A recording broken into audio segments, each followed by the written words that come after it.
เจ้าสิบ่ได้กลับมาบ้านบ่แม่นไปเลยนะโอ้สิไปเลยมื้อนี้แม่นบอกแม่เด้บอกเลยเด้เนาะบอกแล้ว บอกว่าสิไปเลยได้ว่ะบอกว่าแล้วว่ะเพิ่นว่าอะไรได้ใช่เพิ่นว่าอะไรมันก็ไปว่ะไหนก็ไปแล้วว่ะโดยคือเมียลูกมักเนาะมักจังได๋จิตใจฮอดหลายตึกแล้วบ่ฮอด100แล้วบ่จังได๋ฮอดหลายแล้วฮอด100ประมาณ100ฮอด100กลัวถ้าเป็นกลัวก็100กลัว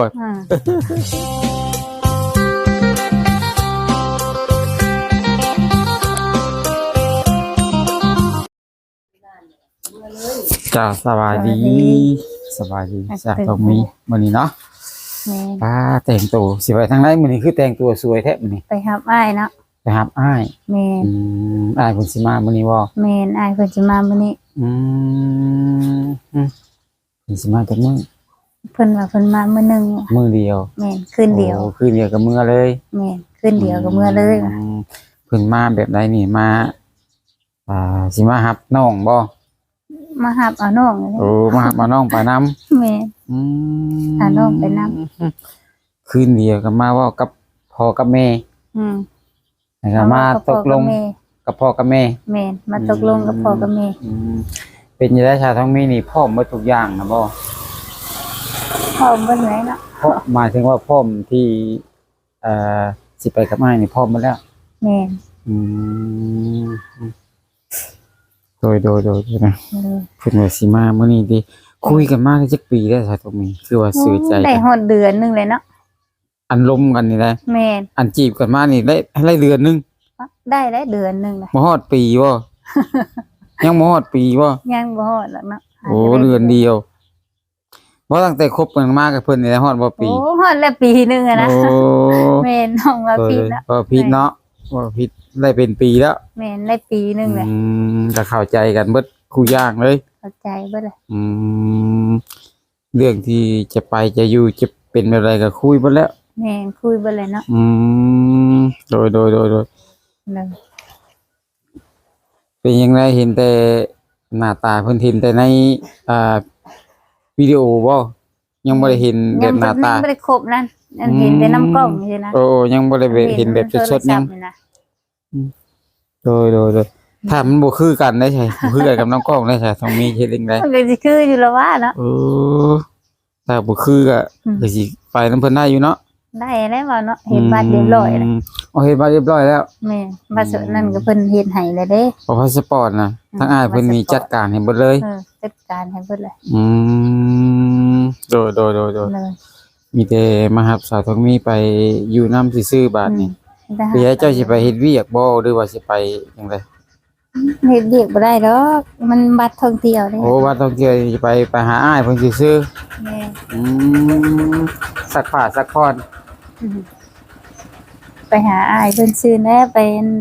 กรุงเทพพุ่นบ่กรุงเทพบ่ไปวังแล้วอยู่เฮ็ดบ่เราอยู่แล้วบ่แม่นกรุงเทพบ่กรุงเทพพุ่นได้วังกรุงเทพแต่บ้านนั้นน่ะ101พี่เด้แต่ว่าบ้านย่าเจ้า101บ่มียาดอกเนาะเป็นสะพาย101ก็มียาอยู่หั่นแหละเนาะนายพี่น้องไอ้สาวต้องมีเพิ่นก็มื้อนี้ก็มีน่าสิอารมณ์สดใสเนาะมื้อนี้เนาะอารมณ์สดชื่นดีเพราะว่าเพิ่นสิได้เจอคนที่เพิ่นฮักแล้วเนาะแม่นหลังจากหน้าก่อนนี่ก็ยังบ่เคยมีผู้บ่าวผู้เพออกมาจักเทื่อเนาะสาวต้องมีแม่นบ่เคยมีจักเทื่อคนนี้อาจสิเป็นคนแรกที่เจ้าฮักหรือว่าเจ้าพบกับเพิ่นคบกับเพิ่นครั้งแรกเลยเป็นครั้งแรกเลยในชีวิตว่าซั่นซะตอนนี้อายุจักปีแล้วสาวต้องมีบ่จัก30กว่าแล้วเนาะประมาณนั้นเพิ่นเลยเนาะน้องนุ่งจนลูกเอาเมียเบิดเลยโดยว่าเพิ่นน้องสลากก็จนผัวเลย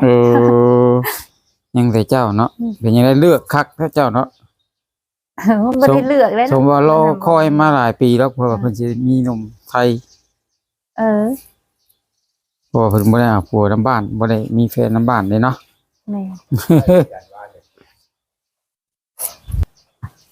ได้อยู่บ่สิมื้อนี้อ้ายเพิ่นมามื้อนี้ก็สิไปกับเพิ่นเลยเนาะมื้อนี้เนาะโดยบ่ได้ โอ้ที่ไปรับอ้ายนี่ก็หมายถึงว่าเจ้าสิบ่ได้กลับมาบ้านบ่ แม่นไปเลยนะ โอ้สิไปเลยมื้อนี้ แม่น บอกแม่เด้ บอกเลยเด้เนาะ บอกแล้ว บอกว่าสิไปเลยได้ว่ะผมว่าแล้วว่ะ โอ้เพิ่นว่าได้ใช่ อืม เพิ่นว่าได้ มันก็ไปว่ะ โอ้ ไหนๆก็ไปแล้วว่ะ โดย คือเมียลูกมากเนาะว่ะ อืมมักจังไดจิตใจฮอดหลายตึกแล้วบ่ฮอด100แล้วบ่ โอ้ ว่า โห ไง โหดหลายแล้ว ฮ ป่ะ อด100ประมาณ100 โหดร้อย ร้อย แล้ว กลัวๆถ้าเป็นกลัวก็100กลัว อืม โอ้มักเพิ่นได้เนาะแต่ทางอ้ายเพิ่นได้จะต้องมีเพิ่นก็คิดว่ามักเข้า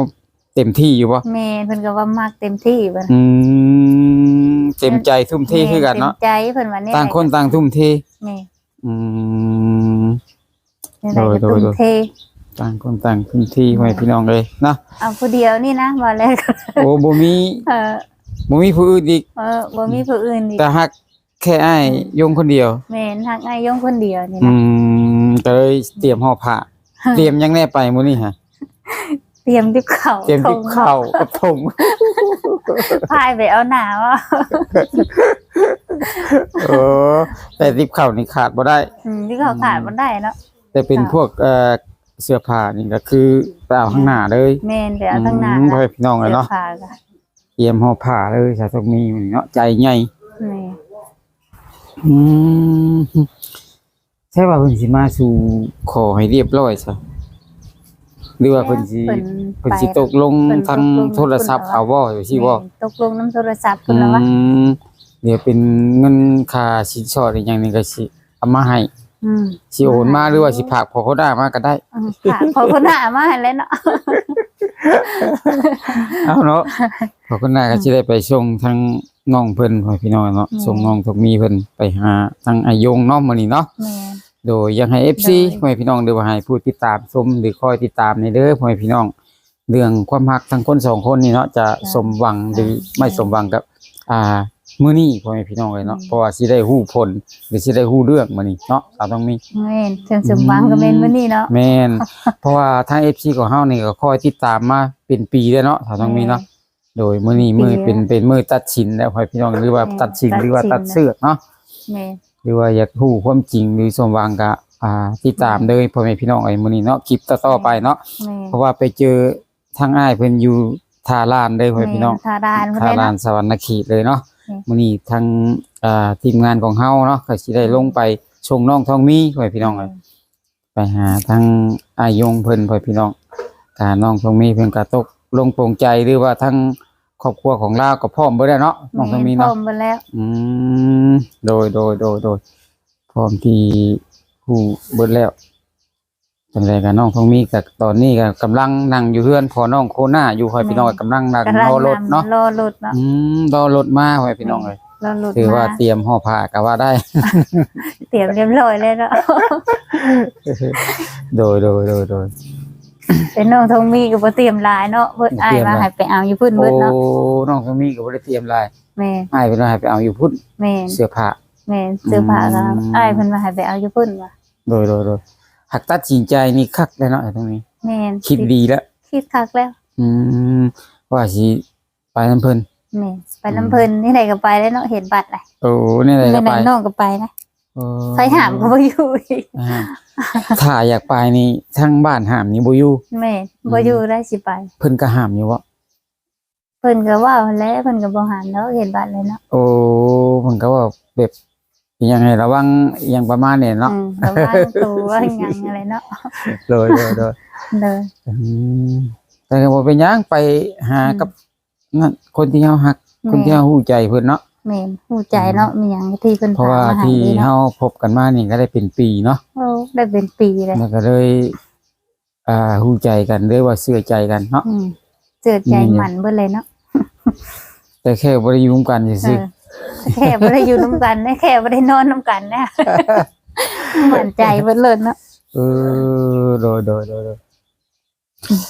ได้ถามเบิดได้ให้พี่น้องเลย แม่น ซึ่งจะให้ทาง FC ของเฮาติดตามความฮักจะสมหวังหรือบ่สมหวังกับภายในมื้อนี้เนาะสาวต้องมี แม่ เนาะ น เพราะว่าอ้ายเพิ่นมาหา ต้องมีนะ พ่อแม่พี่น้องเลยจังใดก็ให้ทาง FC ของเฮาคอย รับชมกันเด้อพ่อแม่พี่น้องคลิปต่อๆไปเนาะแต่บ่มีหยังหลายพ่อแม่พี่น้องก็สิได้นำลาสำนี้ก่อนเนาะก่อยเจอกันในคลิปหน้าเนาะสำหรับตรงนี้เนาะ แม่ เจ้าสบายดี สบายดี โอเคพ่อแม่พี่น้องหลังจากที่โอ้ลมกับสาวทองมีมาแล้วพ่อแม่พี่น้องเอ้ยเรื่องความหักความมักเพิ่นกับคนสองคนนี่ก็ขอให้ทั้ง FC ของเฮาหรือว่าพ่อแม่พี่น้องญาติใกล้ชิดเนาะคอยติดตามเพิ่นพ่อแม่พี่น้องเพราะว่าเรื่องความรักสิสมหวังก็สิได้ฮู้ในมื้อนี้พ่อแม่พี่น้องเป็นมื้อตัดสินเลยพ่อแม่พี่น้องเอ้ยเนาะทางหนมไทยใจเกินร้อยเพิ่นก็สิมาหาทางน้องทองมีอยู่ประเทศลาวเลยพ่อแม่พี่น้องเอ้ยยงไซเพิ่นก็สิมาตามหารักพ่อแม่พี่น้องว่าสิเจอแท้บ่เนาะก็ให้ติดตามชมคลิปต่อๆไปพ่อแม่พี่น้องเอ้ยสำหรับคลิปนี้เนาะพอคนหน้าก็สิได้จบเพียงสำนี้ก่อนพ่อแม่พี่น้องเอ้ยค่อยเจอกันในคลิปหน้าเด้อพ่อแม่พี่น้องก็ผิดพลาดประการใดก็ขอโทษขออภัยกล่าวคำว่าสบายดี